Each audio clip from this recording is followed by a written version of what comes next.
प्रिय विद्यार्थियों, बहुपद में आगे हमको पढ़ना है बहुपदों का गुणनखंड। यह बहुत ही सरल है, बस कंसेप्ट को समझ जाइए कि आप बहुपद जो होते हैं उनके दो रूप होते हैं। एक तो विस्तृत रूप एक्सटेंडेड फॉर्म और दूसरा होगा उसका गुणनखंड रूप। आप देखेंगे अगर आप संख्या ले लें, जैसे आपकी संख्या है 13-15, ये 13-15 विस्तृत रूप है और इसमें 13 नहीं बल्कि 12 ले लें। 12-15 विस्तृत रूप है। अगर इसमें हम क्या ले लें, 3 कॉमन ले लें, 3 चौक 12 और प्लस कॉमन माने दोनों में भाग देंगे, उससे जो कॉमन दोनों में शामिल है जिससे दोनों में भाग चला जाए। 3 चौक 12, 3 पचे 15। इस तरह से देखिए ये गुणे के रूप में हो गया, इसको गुणनखंड रूप बोलेंगे। यह विस्तृत रूप है यानी अलग अलग करके लिखा गया है। इसी प्रकार अगर हम व्यंजक लें यानी कि बहुपद लें, जैसे आप ले लीजिए x cube plus x square plus x, इसमें आप देखिए ये विस्तृत रूप है ना। और ये क्या है, इसमें तीनों में क्या कॉमन है, यानी कि किससे एक ऐसा चर अथवा ऐसा पद खोजिए जिससे तीनों भाग दे पाएँ। x घात 1, x घात 1 कॉमन ले लिए, x वर्ग धन x प्लस 1, यह गुणनखंड गुणे के रूप में है, गुणनखंड है। ये भी देखिए गुणनखंड है, मान उतना ही होगा। अब देखें इसको कहेंगे विस्तृत रूप।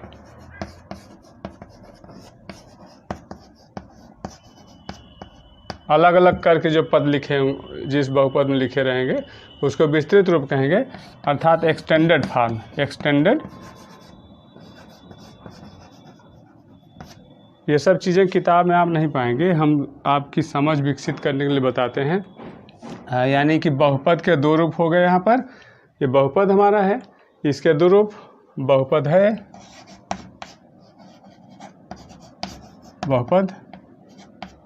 बहुपद है, ठीक। और इसके दो रूप, एक विस्तृत रूप बाईं तरफ है, दाहिनी तरफ क्या है हमारा गुणनखंड रूप है।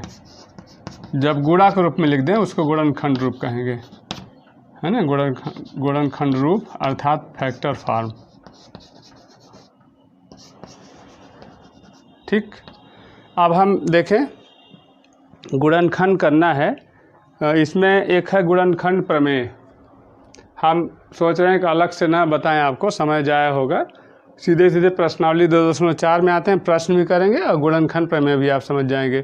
जैसे पहला क्वेश्चन है, गुणनखंड प्रमेय में क्या करना होगा, गुणनखंड करना होगा, अर्थात विस्तृत रूप में बहुपद दिया होगा और उसको गुणा के रूप में लिखना होगा। और गुणा के रूप में लिखने के लिए यहाँ पर आप देखेंगे क्वेश्चन के हिसाब से कहीं पर गुणनखंड प्रमेय प्रयोग करेंगे, कहीं पर मध्य पद का 3 पद होंगे तो उसमें बीच वाले पद का हम वो करेंगे, विभाजन करेंगे, उनको अलग करेंगे। और कहीं पर शेषफल प्रमेय लगाएंगे। 3 प्रमेय यहाँ पर हैं, प्रमेय का नाम लिख लेते हैं। एक है गुणनखंड प्रमेय, ऊपर लिखें इसको, फिर भी लिख लें। इससे करेंगे गुणनखंड, या फिर गुणनखंड करेंगे मध्य पद के विभाजन द्वारा।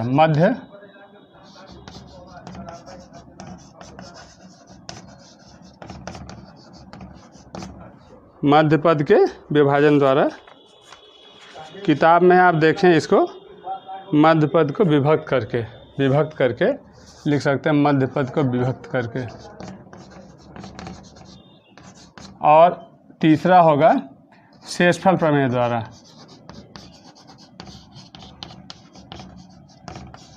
यह भी एक तरह से गुणनखंड प्रमेय पर आधारित है, गुणनखंड पर आधारित है। तो पहले क्वेश्चन नंबर 1 देखें, बताइए कि निम्नलिखित बहुपदों में से किस बहुपद का एक गुणनखंड x+1 है। इसमें 4 विकल्प दिए गए हैं। हमको x+1 किसका गुणनखंड है हम आपको पहले बता चुके हैं। जैसे है क्वेश्चन नंबर 1 में दिया है x+1 एक है, ये भी बहुपद ही है। और 4 अन्य बहुपद दिए गए हैं।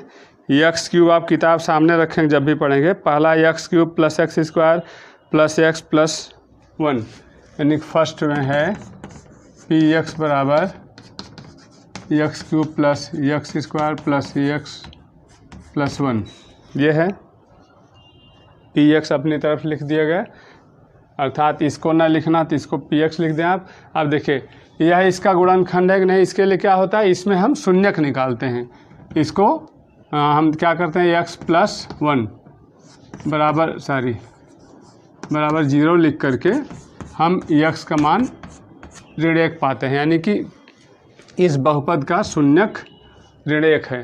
अब लिखते हैं शेषफल निकालते हैं। शेषफल बराबर हो जाएगा p माइनस 1 यानी कि x के स्थान -1 रखेंगे। p माइनस 1 अर्थात -1 का घाते 3 प्लस -1 घाते 2 प्लस -1 प्लस 1। आप देखें ऋण 1 गुणे ऋण 1 गुणे ऋण 1 ऋण 1 हो गया, और ऋण 1 गुणे ऋण 1 धन 1 हो गया, और धन ऋण का गुणा ऋण हो गया 1 धन 1, ऋण 1 धन 1 ऋण 1 धन 1 कट गया, शून्य हो गया। अर्थात जब कभी एक बहुपद जो कि छोटा हो, ये देखना हो कि एक छोटा बहुपद बड़े बहुपद का गुणनखंड है कि नहीं, क्या करेंगे, छोटे बहुपद का हम शून्यक निकाल लेंगे। शून्यक यानी x का मान निकाल लेंगे, चर का मान निकाल लेंगे, और उस मान को हम इस बहुपद में, जो कि भाज्य भी होता है, ये भाजक है एक तरह से, तो भाग देंगे तो लंबा होगा। ये शॉर्ट मेथड है जिसमें कि आप शेषफल निकालते हैं। तो शून्यक निकालने के बाद इस बहुपद में हम x के स्थान पे -1 यही शून्यक का मान रखेंगे। और यदि शेषफल शून्य आता है तो निश्चित रूप से यह जो है इसका क्या है, गुणनखंड है। इसलिए x प्लस 1 पी एक्स लिखेंगे, संक्षेप में लिख पाएंगे, इतना लिखने की ज़रूरत नहीं है। पी एक्स का एक गुणनखंड है, एक गुणनखंड, और भी गुणनखंड हो सकते हैं, गुणनखंड है। ये पहले में हो गया। Second third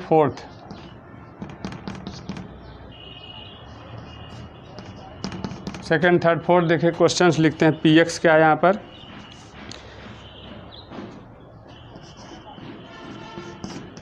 x power 4 plus x cube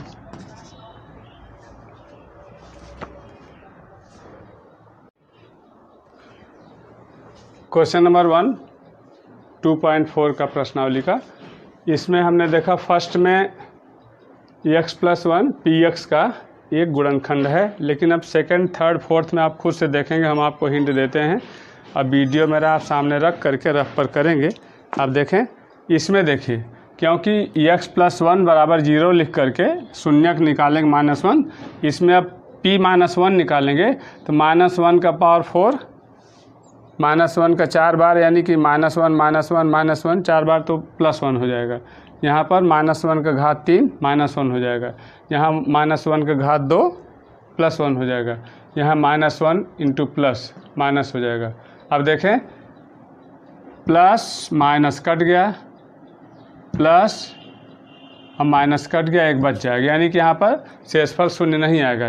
तो सेकेंड में x प्लस 1 पी एक्स का गुणनखंड नहीं होगा। आप देखेंगे इसको करके, आप देखिए प्रैक्टिस खुद से करें। जब एक बार एक क्वेश्चन को मैं, जितने क्वेश्चन होंगे, अगर एक हर प्रकार क्वेश्चन में एक क्वेश्चन हम बढ़िया से बताएंगे, उसके बाद जितना ही आप प्रैक्टिस करेंगे उतना ही आप परफेक्ट होंगे, क्योंकि मैथमेटिक्स में जितना आप प्रैक्टिस करेंगे उतना ही आप मैच्योर होंगे और परफेक्शन आएगा। देखें सेकंड में देखें, x बराबर -1 लिखेंगे, p -1 हो जाएगा, -1 पावर 4 यानी कि -1 हो जाएगा, 3 इंटू -1 पावर 3, तो -1 पावर 3 -1 होगा, तो -1 इंटू 3 -3 हो जाएगा, तो 1 -3।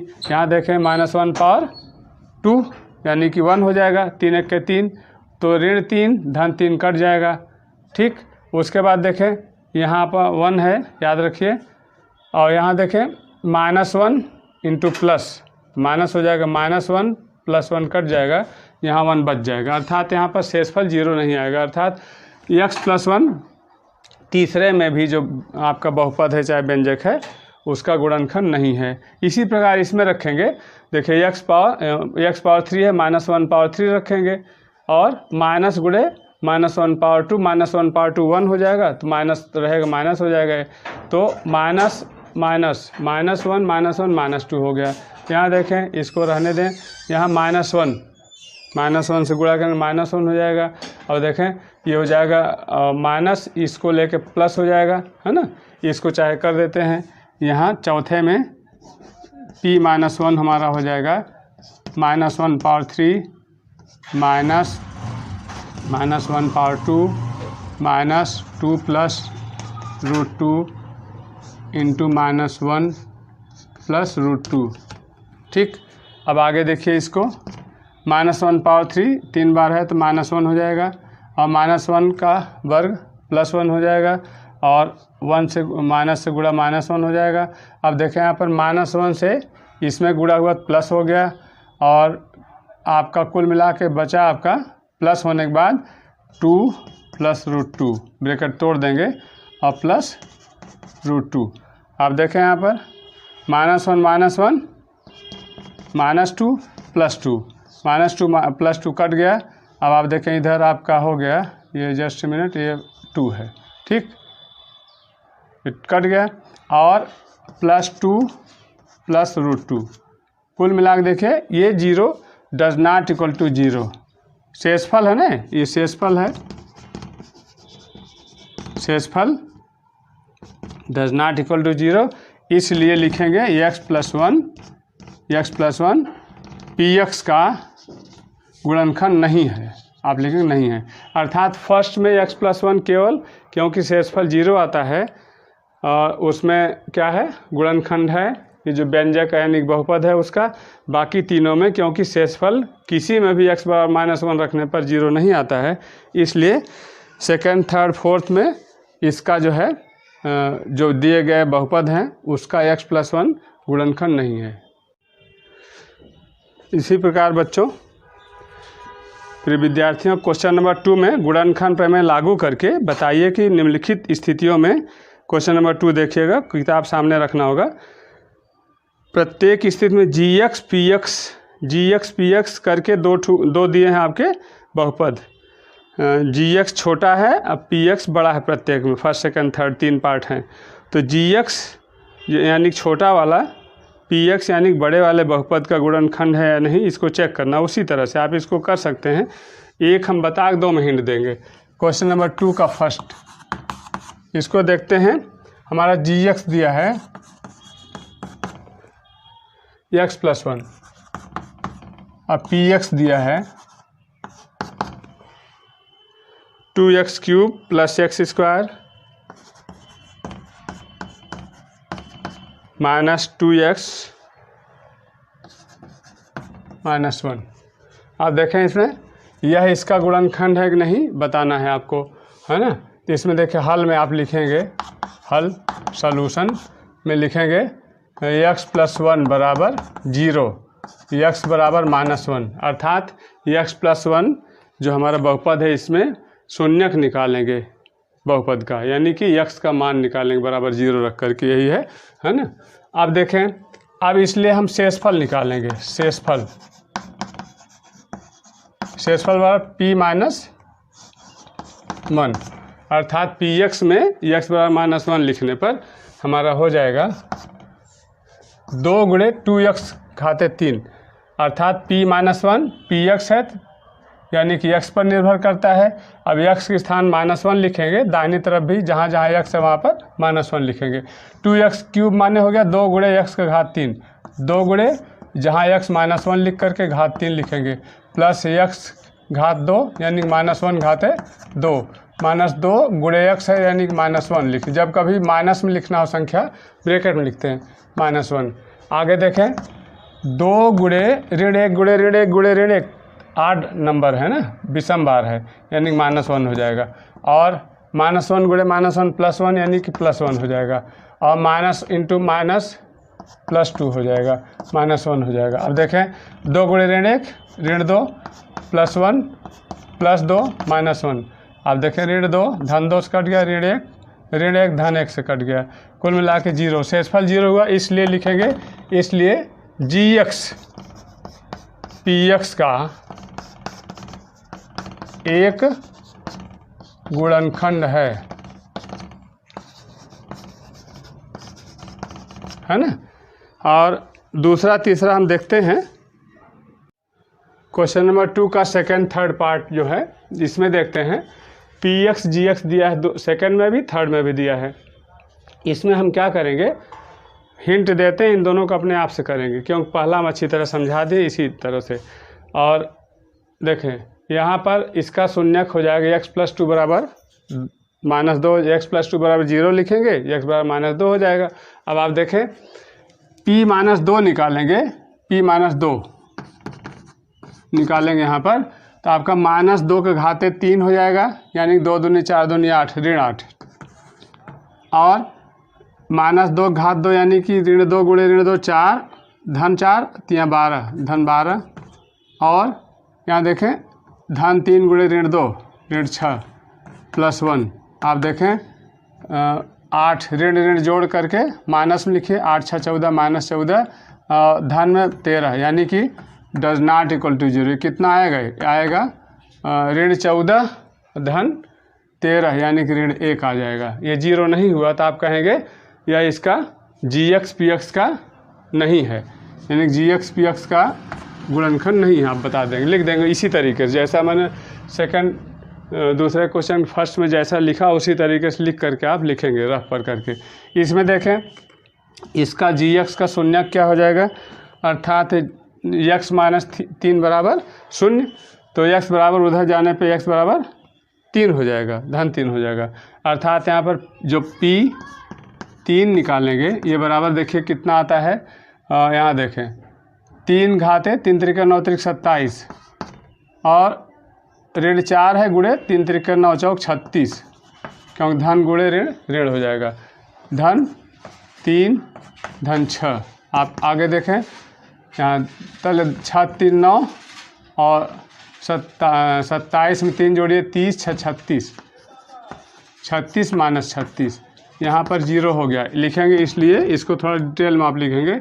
इसलिए GX, क्योंकि शेषफल हमारा क्या हो गया, शेषफल यहाँ पर बराबर 0 हो गया। शेषफल माने x - 3 के शून्य यानी 3 का मान x बराबर 3 रखने पर PX में हमारा शेषफल यानी कि बहुपद का मान 0 हुआ।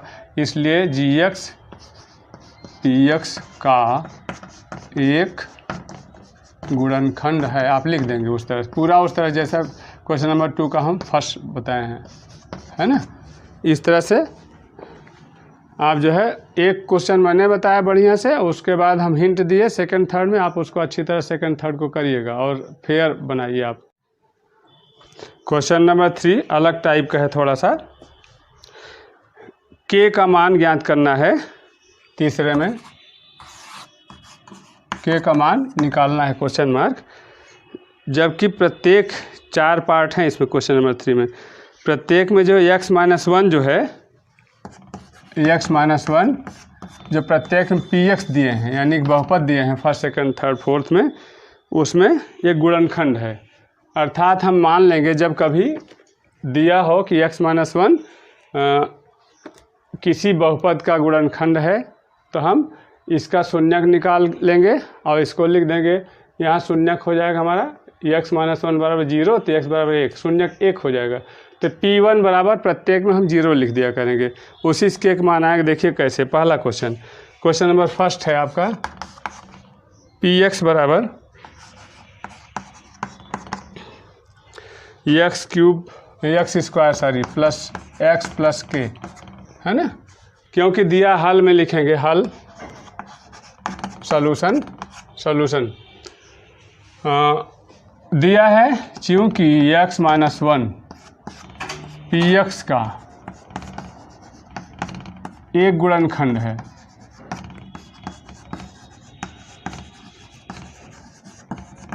इसलिए x - 1 का शून्यक क्या है, x - 1 बराबर 0 से आप निकाल लें, बराबर ये तीर है, x बराबर 1।